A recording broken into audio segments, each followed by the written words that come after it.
Commission खोरी कर रहे doctor मरीजों को लिख रहे बाहर की दवा। कमीशनरी दवा खरीदने को मजबूर है मरीज।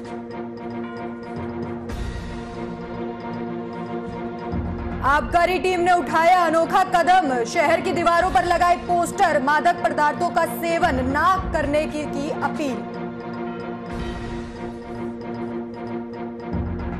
हरदोई में हुआ सामूहिक विवाह। बीडीओ की मौजूदगी में हुआ कार्यक्रम। कोरोना के नियमों की उड़ाई गई धज्जियां।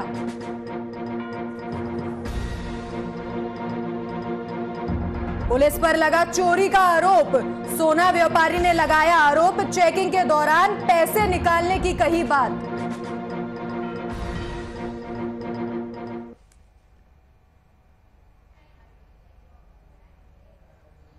नमस्कार, आप देख रहे हैं वीआईपी न्यूज और मैं हूं आपके साथ राखी लांबा। तो कोरोना का संक्रमण लगातार बढ़ता जा रहा है और इसके लिए तमाम एहतियात भी बढ़ते जा रहे हैं। स्कूलों में एडमिशन और पढ़ाई शुरू हो गई है। इसी बीच बदायूं जनपद में लॉकडाउन से बच्चों की शिक्षा पर कितना प्रभाव पड़ा और वापस से किस तरीके से पढ़ाई कराई जा रही है, इसी का जायजा लिया वीआईपी न्यूज के बदायूं संवाददाता ने। हम आज उझानी में देवनागरी स्कूल में हैं। हम आज आपके लिए दिखा रहे हैं कोरोना जब से लगा सबसे ज्यादा प्रभाव किसको पड़ा है। सबसे ज्यादा दो लोग रहे, एक तो मजदूर, दूसरा बच्चे। जो पढ़ने वाले बच्चे सबसे ज्यादा प्रभाव उनके लिए पड़ा हुआ है। और अब इस समय जो है कॉलेज जो है सरकार ने आज निर्देश दिए हैं कॉलेज खोलने के लिए। आज जो है कॉलेज में प्रैक्टिकल है। प्रैक्टिकल में जो है बच्चे जो है बहुत सुंदर जो है अपने अपने जिस तरीका से बना के लेके आए। हम पहले सीधा जो है बच्चों से बात कराएंगे, आपके लिए पूरा जो है दिखाएंगे, पूरा रूबरू कराएंगे। लॉकडाउन में जो है कितना बड़ा प्रभाव पड़ा है, कैसे अपनी पढ़ाई की है, किस तरीका से सबसे ज्यादा नुकसान जो हुआ है वो बच्चों के लिए हुआ है पढ़ाई को लेके। यहाँ देखिए कितना बढ़िया जो है बना के लेके आई है। प्रैक्टिकल है इनका। बेटा क्या नाम है आपका? विनीता सर। कौन सी क्लास में है? 8th class. ये जो लॉकडाउन लगा, लॉकडाउन में कितना प्रभाव पड़ा, पढ़ाई कैसे हुई आपकी? सर लॉकडाउन में पढ़ाई का भी बहुत लॉस हुआ है और जब हमारे स्कूल खुले हैं तो हमें बहुत अच्छे से पढ़ाई करनी है। जितना हमारी छुट्टियों में पढ़ाई वेस्ट हुई है, हमें पूरी मेहनत से पढ़ाई करनी चाहिए। जी जी। अच्छा, ये जो बना के लिए गुलदस्ता बना के लेके आई हैं, ये आप स्वयं बना के लेके आई हैं या खरीद के लेके आई हैं? नहीं, बनाया है। ये देखिए बना के स्वयं जो है बच्चे बना के ले आए। और हम दिखाना चाह रहे हैं गुलदस्ते हैं, गुड़िया है। बेटा क्या नाम है आपका? अपनी। कौन सी क्लास में पढ़ती हो? 8th क्लास में। 8th क्लास में। ये जो है गुड़िया जो बनाई है आपने स्वयं बनाई है? हाँ सर, हमने बनाई है। ये देखिए सभी तरीका के अलग अलग जो है सब डिजाइन है पूरा। बच्चे जो है यहाँ पर हर तरीका के अलग अलग जो बना के लेके आए हैं। कुछ जो है क्या नाम है आपका? सलोनी। कौन सी क्लास में पढ़ती है? 8th क्लास में। जब से लॉकडाउन लगा, लॉकडाउन में किस तरीका से पढ़ाई की है, किस तरह नुकसान हुआ है आपका? लॉस तो हुआ था लॉकडाउन में, लेकिन जब अब पढ़ाई हो रही है तो हमें पूरी तरह से मेहनत से करनी चाहिए। जी जी जी, मेहनत से करनी चाहिए पढ़ाई है। अच्छा, पेपर है, पेपर में किस तरीका से तैयारी की है आपने? हमने अच्छी तरह से तैयारी करी थी, लेकिन जो पढ़ाई मतलब स्कूल में नहीं होती उससे लॉस हुआ था। इससे अच्छी पढ़ाई मतलब नहीं हो पाई, लेकिन अब अच्छी हो रही है पढ़ाई। अच्छा, अब जो है बच्चे संतुष्ट हैं, बोल रहे हैं कि जो है जब स्कूल जो खुला है तो जो है पढ़ाई बढ़िया हो रही है। अब जो और भी दिखाना चाह रहे हैं यहाँ पर जो है टीचर हैं, इनसे भी बात करना चाहेंगे। मैम क्या नाम आपका? साक्षी चतुर्वेदी। मैम जो है आज जो है प्रैक्टिकल है बच्चों का।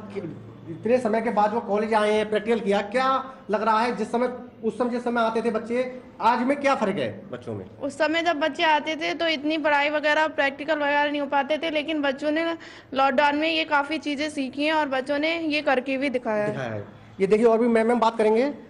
मैम ये जो है जो बच्चे जो आज जो प्रैक्टिकल में बना के लेके आए हैं, तो ये स्वयं बना के लेके आई है? जी हाँ, इन्होंने खुद तैयारी की है, खुद बना के लाए हैं। तो क्या लग रहा है किस तरीका से जो लॉकडाउन में लॉस हुआ है, कुछ तो इनमें आ रहा है अंतर? हाँ, इनमें अंतर आ। इनको जो हमें ये बच्चे रहे तो इन्होंने कुछ ना कुछ पढ़ाई से जुड़े रहे हैं। जुड़े रहे जी, इन्होंने खुद अपनी मेहनत की है और अब जो नुकसान हुआ उसका पूरी भरपाई पूरा मेहनत से सफल होना चाहते हैं। लग रहा है जो आपके लिए काफी मेहनत करना पड़ेगी, क्योंकि जिस तरीके से पढ़ाई की है पूरा 1 साल हो गया बच्चों को घर बैठे, तो आपको भी काफी मेहनत से। जी, हमें भी मेहनत करनी, बच्चे भी मेहनत कर रहे हैं और हम उनको सोच रहे हैं कि जितना इनकी नुकसान हुआ वो अब हम उसको कमी को पूरा कर दें। पूरा करते हैं। ये देखिए मैम थी, इनका कहना ये था कि जो नुकसान हुआ है उसके लिए हम पूरा करें। और बच्चे भी तो दिखा रहे हैं आपके लिए हर सब अलग अलग तरीका से जो बना के लेके आए हैं। सब जिसका सब एक नहीं है, किसी का कुछ है गुलदस्ता, किसी का कुछ है, सब पूरा। अब हम यहाँ पर प्रबंधक जी हैं, हम उनसे बात करेंगे। पहले जो है किस तरीका से जो है सर, पहले तो वीआईपी न्यूज में सब स्वागत है आपका। Thank you sir. पहले आपका इंट्रोडक्शन और कॉलेज का नाम जानना चाहेंगे। तो मेरा नाम है राममोहन शर्मा, इस कॉलेज का देवनागरी इंटर कॉलेज नाम है। जी जी, मैं इसका मैनेजर हूँ। जी जी जी। अच्छा सर, मैं ये पूछना चाह रहा हूँ, जैसे बच्चों का आज प्रैक्टिकल है तो जिस समय आप जब बच्चे लगातार आते थे उस समय में और आज में जब 1 साल के बाद जो है लगभग 1 साल करीब मान लो बच्चों को घर बैठे हो गया, तो क्या लग रहा है बच्चे में जो किस तरीका से कुछ परिवर्तन हुआ है? वही है, बहुत बड़ा परिवर्तन है। लॉकडाउन के बीच में बच्चों को बड़ी निराशा थी, बड़ी परेशानी थी, बच्चों को बहुत कष्ट महसूस हो रहा था कि वो अपनी पढ़ाई को कैसे मेंटेन करें। लेकिन जब कोरोना के बाद सरकार ने स्कूल खोलने का एक मौका दिया तो बच्चे बड़े उत्साहित होकर विद्यालय पहुंचे और बच्चों ने बड़े उमंग के साथ, कोशिश के साथ अपने जो नुकसान हुआ कोरोना के बीच में उसको पूरा करने का उनके अंदर एक अद्भुत उत्साह देखने को मिला है और बहुत बड़े मात्रा में बच्चे स्कूलों को पहुँच रहे हैं। अच्छा, अब आगे जो है क्या निर्देश होंगे अध्यापकों के लिए, क्योंकि उनकी भी काफ़ी भूमिका रहेगी मेहनत को लेके, कि उस समय जो है जब 1 साल जो बीत जाता तो बच्चा भी कहीं लॉस में चला जाता है, तो किस तरीका से उसे मैनेज करेंगे आप? ठीक बात है, बच्चों का, विद्यार्थियों का अपने गुरुओं से, गुरुओं का विद्यार्थियों के बीच में एक अनन्य रिश्ता है और इस रिश्ते में एक बहुत बड़ी खाम कोरोना की वजह से खड़ी हुई थी। एक बहुत बड़ा नुकसान, एक घाटा हुआ था। बच्चों को पढ़ाई का बहुत बड़ा लॉस हुआ है जिसको टीचर्स लोग बड़े बारीकियत से महसूस करते हैं और जब स्कूल खुला है तो टीचरों की बहुत बड़ी कोशिश है, बहुत बड़ा उनके अंदर एक उत्साह है कि बच्चों को किस तरह से उनकी क्षति को पूरा करें और टीचर लोग बड़े दुलार के साथ, बड़े प्यार के साथ, बड़े उदारता के साथ बच्चों को मैक्सिमम गाइड करने की कोशिश कर रहे हैं। हमारा प्रयास भी रहेगा जो इनका जो पढ़ाई थी जो इसमें लॉस हुआ है उसे हम बहुत जल्दी। सुल्तानपुर में सरकार की ओर से सरकारी अस्पतालों में मरीजों के लिए निशुल्क दवाओं की व्यवस्था है, लेकिन अस्पतालों में डॉक्टर कमीशन खोरी के चक्कर में मरीजों को बाहर की दवा लिखकर दे रहे हैं। बता दें कि जिला अस्पताल में तैनात डॉक्टर मेडिकल रिप्रेजेंटेटिव यानी एमआर को अपनी कुर्सी के बगल में बैठाकर मरीजों को बाहर की दवा लिखते नजर आ रहे हैं। वहीं मरीजों को भी जल्द ठीक होने की आस है, इसी में वो निशुल्क मिलने वाली दवाओं की बजाय बाहर की दवाई खरीद रहे हैं जो उन्हें कमीशन की दवा खरीद कर खाने के लिए मजबूर कर रही हैं। तो डॉक्टरों के द्वारा कमीशन खोरी का ये मामला, बाहर की दवाइयां लिखी जा रही हैं जबकि सरकार की तरफ से मुफ्त दवाइयां उपलब्ध कराई जाती हैं और सरकारी अस्पताल का ये पूरा मामला है। जिला अस्पताल है जहां पर कमीशन खोरी फल फूल रही है। डॉक्टर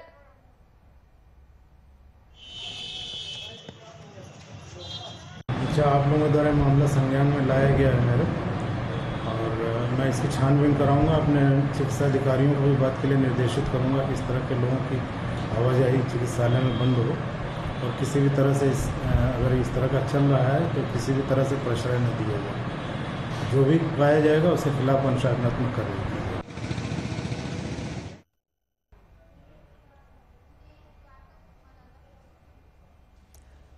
तो इस खबर पर ज्यादा जानकारी के लिए दिनेश हमारे संवाददाता हमारे साथ जुड़ गए हैं। दिनेश, कमिश्नरी खोरी का ये पूरा मामला है, लोग बाहर से दवाई खरीदने के लिए मजबूर है जबकि सरकार मुफ्त दवाइयां उपलब्ध कराती है।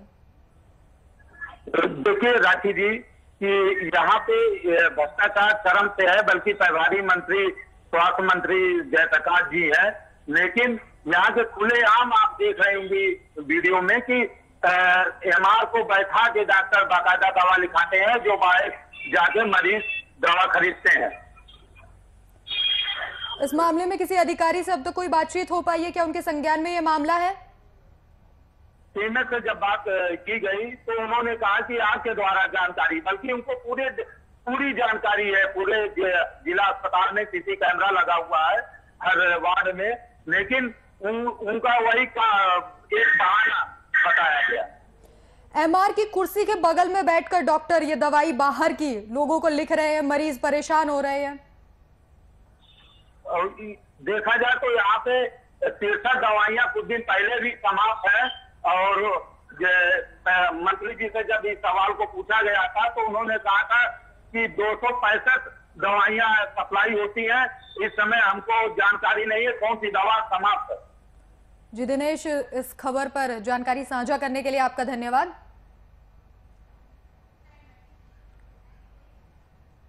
शराब माफियाओं के खिलाफ आबकारी टीम ने एक अनोखा कदम उठाया है, जहां पेय पदार्थों का सेवन नहीं करने के लिए शहर की दीवारों पर अपील की एक पोस्टर लगाए जा रहे हैं। बता दें कि आबकारी टीम की ओर से सार्वजनिक स्थलों पर चिपकाए गए इन पोस्टरों से लोगों को जागरूक करने का काम किया जा रहा है ताकि लोग जो पेय पदार्थ हैं उन्हें ना पिएं। मिश्रित शराब का भी मामला यूपी में लगातार देखा जा रहा है, जिससे लोगों की लगातार मौत होती जा रही है। तो पुलिस मुख्य अभियंता कार्यालय में गुटखा पर 500 रुपए का जुर्माना है, लेकिन यहां प्रशासनिक अधिकारी इस जुर्माने को नहीं मानते और परिसर में पान मसाला खाकर ही थूक देते हैं।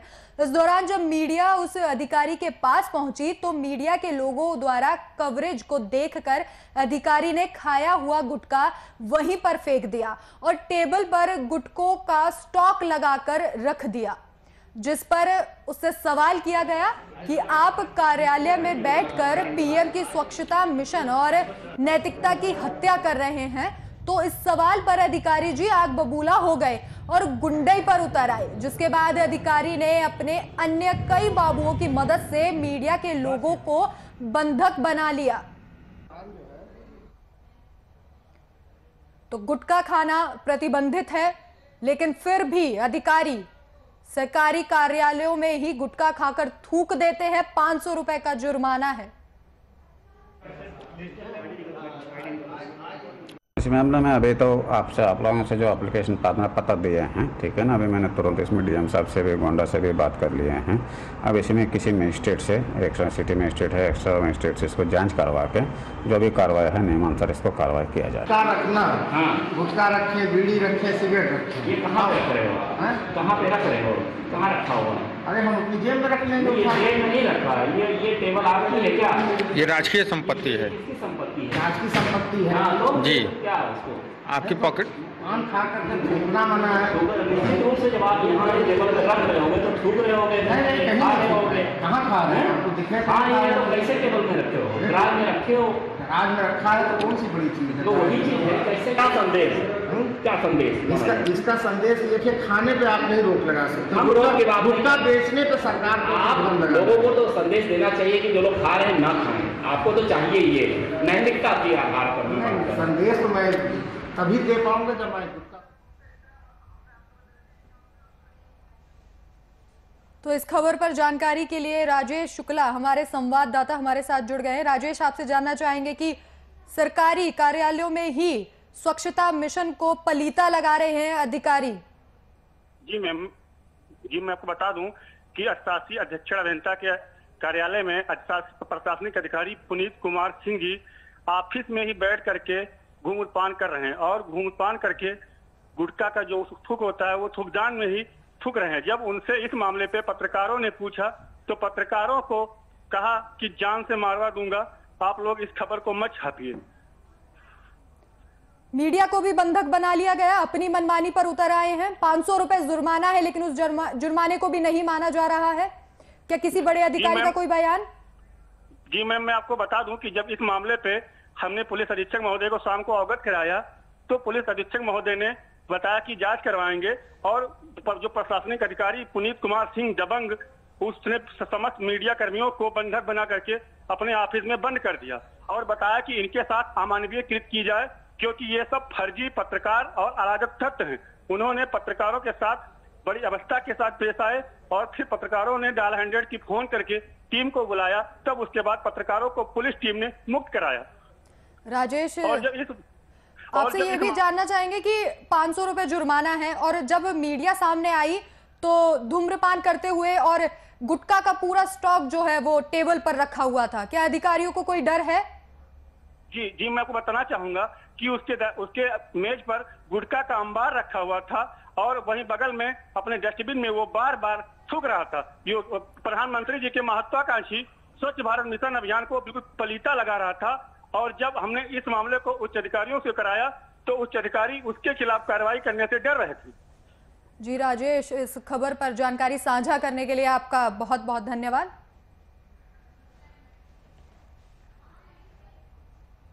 तो यूपी में सरकार ने आदेश जारी कर सरकारी देसी शराब की दुकानों को गांव बस्ती से कम 250 मीटर दूरी पर रखने के जिला आबकारी विभाग को सख्त निर्देश दिए हैं, लेकिन वहीं आबकारी विभाग के अधिकारी इसे नजरअंदाज करते नजर आ रहे हैं। मामला हमीरपुर के गांव भेड़ी डांडा का है, जहां पर बस्ती के बीच में सरकारी देसी शराब की दुकान होने के चलते बस्ती में रह रहे लोगों को परेशानी का सामना करना पड़ता है। तो बस्ती के बीचों बीच शराब की दुकान है, लोगों को परेशानियों का सामना करना पड़ता है। आदेश दिए गए थे कि हरदोई के हरियावा में बीडीओ की मौजूदगी में प्रशासनिक कोशिश से सामूहिक विवाह कार्यक्रम का आयोजन किया गया। इस दौरान 29 जोड़ों का विवाह संपन्न कराया गया। जानकारी के अनुसार इस समारोह का आयोजन जिला अधिकारी के निर्देश पर बीडीओ के अध्यक्षता में करवाया गया था। हालांकि इस दौरान कोरोना के जो नियम हैं उनकी धज्जियां उड़ाई गई। तो देख सकते हैं आप सामूहिक विवाह का आयोजन, लेकिन कोरोना के किसी भी नियम को यहां नहीं माना गया। और हैरानी की बात है कि यहां बीडीओ मौके पर मौजूद थे, भीड़ दिखाई दी, सोशल डिस्टेंसिंग का कोई पालन नहीं था। हमीरपुर में किसान अच्छे मौसम और खेती के अनुकूल परिस्थितियों का भरपूर फायदा उठा रहे हैं। एक और जहां जनपद के सुमेरपुर ब्लॉक क्षेत्र के तमाम प्रगतिशील किसान केसर की खेती कर रहे हैं, तो वहीं दूसरी ओर परंपरागत खेती से हटकर कम लागत में ज्यादा मुनाफा कमाने की भरपूर कोशिश कर रहे हैं। मध्यम वर्ग के किसान जीरा और सौंफ की खेती कर रहे हैं। किसानों का कहना है कि अगर पहले साल इसकी पैदावार अच्छी हुई तो आने वाले वक्त में बड़े पैमाने पर सौंफ और जीरे की खेती की जाएगी। तो पैदावार अच्छी होगी तो आने वाले साल में भी सौंफ और जीरे की खेती करेंगे किसान, हमीरपुर के किसानों का कहना है।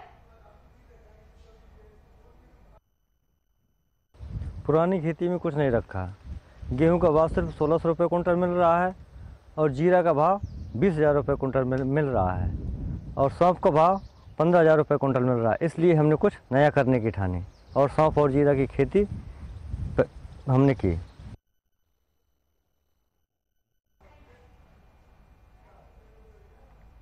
पुलिस द्वारा वाहन चेकिंग के दौरान गाड़ी से 10,000 गायब हो जाने पर सोना व्यापारी ने पुलिस पर चोरी करने का आरोप लगाया है, जिसके बाद सीओ ने वाहन चेकिंग में मौजूद पुलिसकर्मियों की जांच के आदेश दिए हैं। बताया जा रहा है कि मऊ रानीपुर के अलियाई मोहल्ला निवासी प्रशांत सोनी ने पुलिस क्षेत्र अधिकारी मऊ रानीपुर को प्रार्थना पत्र सौंपा है, जहां उन्होंने बताया कि बीती रात वो अपने भाई का इलाज करवाकर ग्वालियर से वापस आ रहे थे।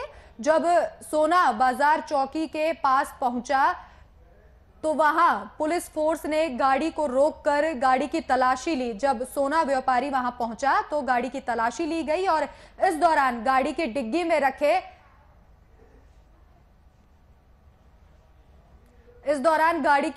रखे 10,000 रुपए पुलिस द्वारा निकालने का आरोप व्यापारी ने लगाया है पुलिस पर।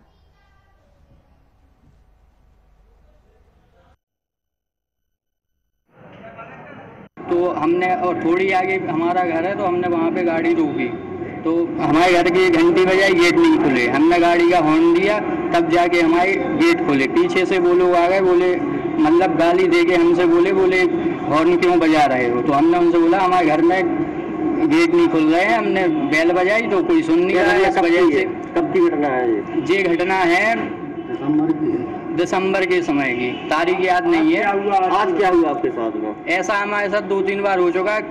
कल हम बाहर से लौटे भैया को दिखा के ग्वालियर से, तो हमने उनको घर पे छोड़ा। पुलिस चौकी के पास हम कार रखने गए तो पुलिस चौकी के पास हमें इन लोगों ने सोनभद्र के कोतवाली क्षेत्र के अंतर्गत रजखड़ गांव के पास जंगल में लगी आग से एक परिवार का घर जलकर राख हो गया। बता दें कि जंगल की ओर से आग आगे बढ़ते बढ़ते बस्ती तक पहुंच गई और एक ग्रामीण के कच्चे मकान और पोल्ट्री फार्म में आग लग गई, जिससे फार्म में होली त्योहार के मद्देनजर तैयार किए गए 2500 मुर्गे जलकर राख हो गए, जिससे फार्म में स्वामी जो मालिक था उसे तकरीबन 7 लाख रुपए का नुकसान हुआ है। जो इस पोल्ट्री फार्म का मालिक था उसे काफी नुकसान हुआ है और 25 मुर्गे यहां पर जल गए हैं, आग की चपेट में आ गए हैं, पूरा घर जल गया। फार्म में आग लग गया सर ऊपर से, और आग की वजह से सारा पोल्ट्री के मुर्गी मर गए सर। कितना था और कितने के लागत के थे सब आपके? 2,500 बच्चे थे, और जिसमें टोटल ही समाप्त हो गए, टोटल जल गए। कितने वजन के थे सब? सब 2.5 किलो से 3 किलो के बीच में थे। तो क्या हुआ उसमें सर सारे जल गए, कुछ बचे? नहीं सर, सारे पूरा जल गए। सारे जल। तो क्या लगता है आपको, मतलब किसी ने ये लगाया है या फिर कैसे आग लग गई, क्या कहा? अलग पहाड़ी दूर से जलते हुए आया था सर, अब हम देखे नहीं है किसको कहें। हमीरपुर में एक वृद्ध महिला की हत्या से पूरे इलाके में सनसनी फैल गई। बताया जा रहा है कि घटना जनपद के बिवार थाना क्षेत्र के अंतर्गत एक गांव की है, जहां हत्यारों ने पत्थर से कुचलकर एक महिला की हत्या कर दी। स्थानीय लोगों द्वारा आशंका जताई जा रही है कि वारदात को लूट की नीयत से अंजाम दिया गया था। वहीं मौके पर पहुंची पुलिस ने शव को पोस्टमार्टम के लिए भेज दिया है और आगे की कार्रवाई में जुट गई है। तो महिला की हत्या कर दी गई। लूट की वारदात को अंजाम देने के लिए बदमाश वहां पर पहुंचे थे, और जब इसका विरोध किया गया तो महिला की पत्थर से कुचलकर हत्या कर दी गई। आरोपी पुलिस की गिरफ्त से बाहर है। थाना बिवार क्षेत्र के बिगहना गांव में आज सवेरे पुलिस को सूचना मिली कि जत्तो नाम की एक वृद्ध महिला जो गांव में रहती थी अकेले, उनके लड़के गाजियाबाद और इंदौर रहते थे, उनकी डेड बॉडी पड़ी हुई है। कल शाम 4 बजे के आसपास तक इनको देखा गया था। शाम को 6:30 बजे कोई इनका दरवाज़ा खटखटाया तो दरवाज़ा नहीं खुला था। आज सुबह भी जब नहीं निकली हैं तो गांव वालों को शंका हुई, तो मतलब खिड़की से देखे हैं तो ये पड़ी थी बेड के पास। लोग छत के रास्ते दरवाज़ा खोलकर अंदर आए हैं, देखे हैं तो इन डेथ पड़ी थी। पुलिस को सूचना पर पुलिस यहाँ मौके पर आई तो देखा कि इनको गले में चोट लगी है और सिर में चोट लगी है, गले में नीलगू का निशान है। तो लगता है किसी ने इनकी हत्या किया है। इस संबंध में इनकी लड़की के द्वारा हत्या की तहरीर दी गई, जिस पर FIR पंजीकृत की गई है। पंचायतनामा पोस्टमार्टम की कार्रवाई चल रही है। विवेचना में जो भी तथ्य प्रकाश में आ जाएंगे उनके आधार पर प्रभावी कार्रवाई की जाए।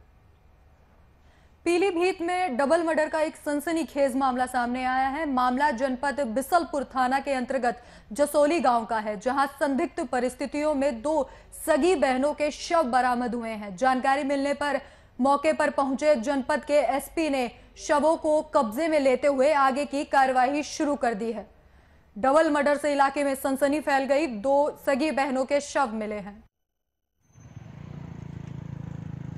शाम को ये घर से निकली होंगी रात में 7 बजे के आसपास में, तो परिवार वालों ने सोचा कि बाहर फ्रेश और सोने गई होंगी। थोड़ी देर बाद जब ये लोग नहीं लौटी तो उसके बाद इन लोगों ने उन्हें ढूंढना शुरू किया। जब ढूंढना शुरू किया तो इनको को मृत अवस्था में इन लोगों ने थोड़ी दूरी पर पाया। फिर इसके बाद इन लोगों ने कोई पुलिस को सूचना नहीं दी, अपने आप ढूंढते रहे दूसरी को। और इनने इस बीच में पूरी रात इनका कहना है कि हम लोगों ने ढूंढा लेकिन हम नहीं पाए। सुबह इनको एक बच्ची पेड़ पर लटकी हुई मिली, तब ये पुलिस पे गए और पुलिस मौके पे आके घटनास्थल का निरीक्षण किया और बच्चियों को यहाँ से एम्बुलेंस में आवश्यक कार्रवाई करने के बाद उनको भिजवाया है वहाँ मुख्यालय पर मर्चरी के लिए।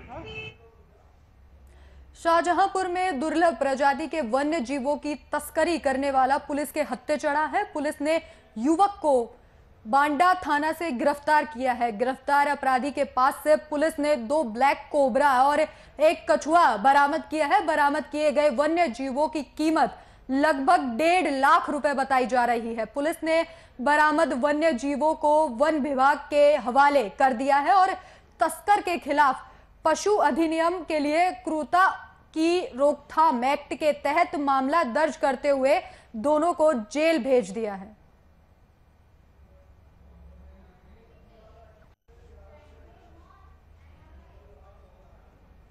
फूलपुर इफ्को यूरिया कंपनी में बॉयलर गैस फटने से 2 लोगों की मौके पर मौत हो गई। वहीं 14 लोग घायल हो गए। बता दें कि कुछ दिनों पहले अमोनिया गैस के रिसाव से भी कई मजदूरों की यहाँ मौत हो गई थी और वहीं मौके पर नाराज ग्रामीणों ने भारी संख्या में इकट्ठा होकर चक्का जाम कर दिया।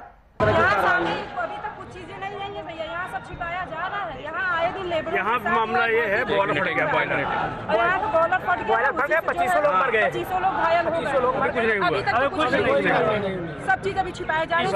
1.5 महीने पहले यही हादसा हुआ, कितने लोगों की घायल होने की सूचना, 25 लोग हुए, खत्म हो गए।